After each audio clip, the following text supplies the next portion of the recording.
Vámonos rápido con el tema que sigue. Es la columna. Para Estados Unidos, el tapado en México se llama Marcelo.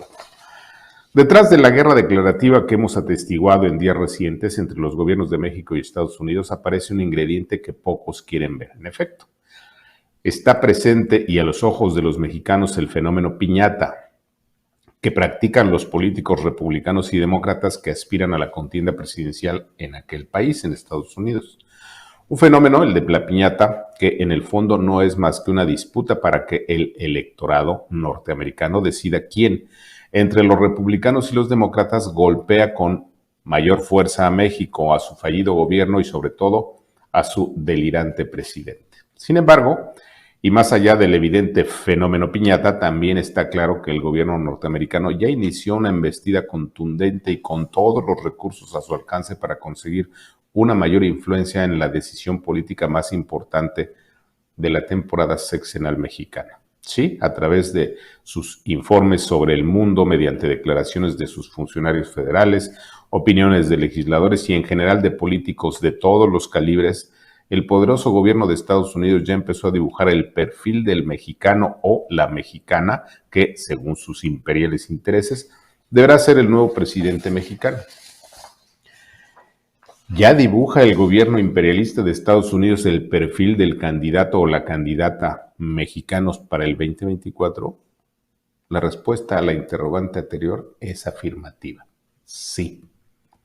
Está claro que a través de acusaciones, descalificaciones, críticas, espionaje, informes y opiniones de alto nivel, el gobierno norteamericano, el Congreso de aquel país y sus partidos políticos y o ya están calificando o descalificando a las mujeres u hombres que aspiran a la presidencia en México. Por lo pronto, y según tales informes, opiniones y declaraciones de alto nivel, en Estados Unidos existe un total rechazo a la continuidad del fallido gobierno de Obrador, repudio que se expresa de manera clara y contundente. Y es que, por ejemplo, legisladores de los dos partidos repudian la alianza del presidente mexicano con el crimen organizado, censuran el nacionalismo trasnochado de López, que riñe con el Temec, rechazan el populismo y condenan el acercamiento con las dictaduras de Cuba, Venezuela y Nicaragua, además de que denuncian la persecución contra la prensa libre y contra los críticos del gobierno. ¿Y qué significa todo lo anterior? Elemental que la potencia del norte, que el mayor socio comercial de México, repudia la continuidad que propuso y prometió López apenas el pasado 18 de marzo en el grosero acarreo del Zócalo, en donde López Obrador dibujó a Claudia Sheinbaum como sucesora de su impostura en el poder.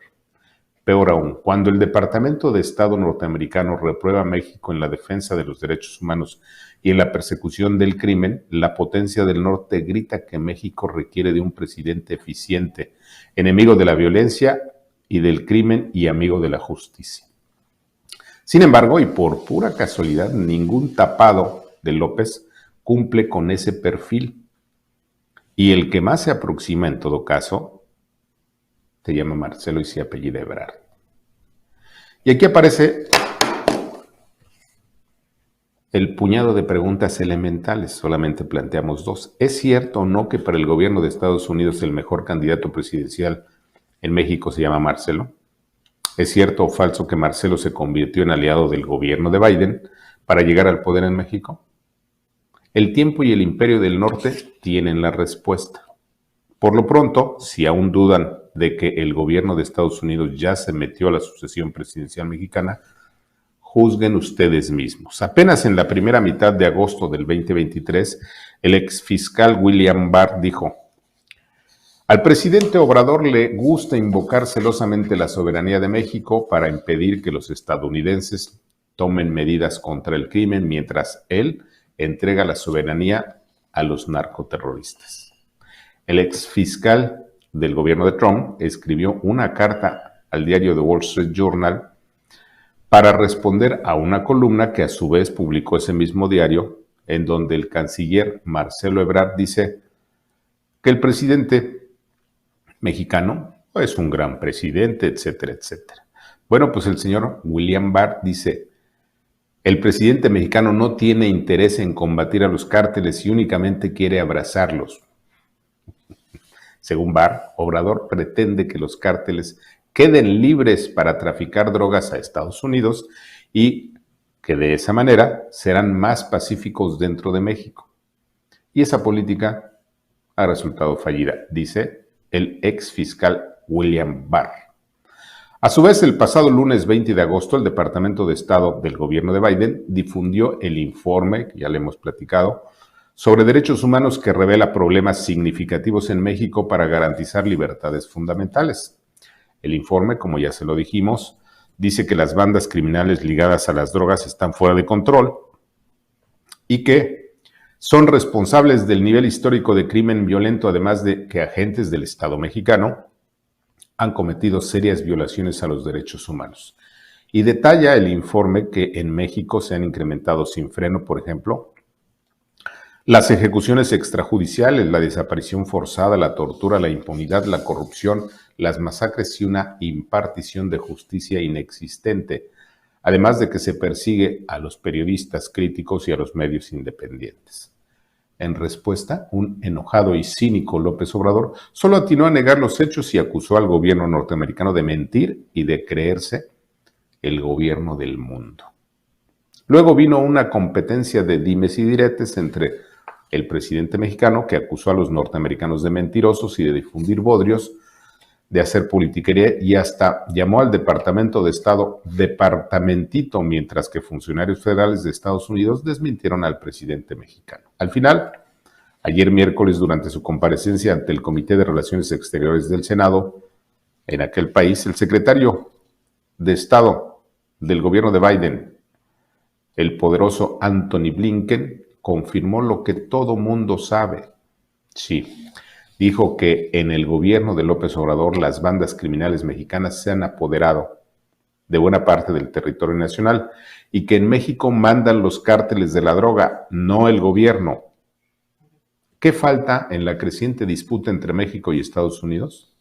Sí, falta que el gobierno de Biden declare su amor abiertamente por Marcelo Ebrard.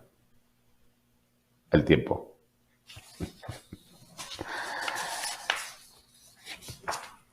Los norteamericanos ya dijeron, porque los mexicanos tienen todo el cuerpo dentro de la política de Estados Unidos. Y esto se va a poner peor. ¿Por qué? Porque tenemos un imbécil en Palacio.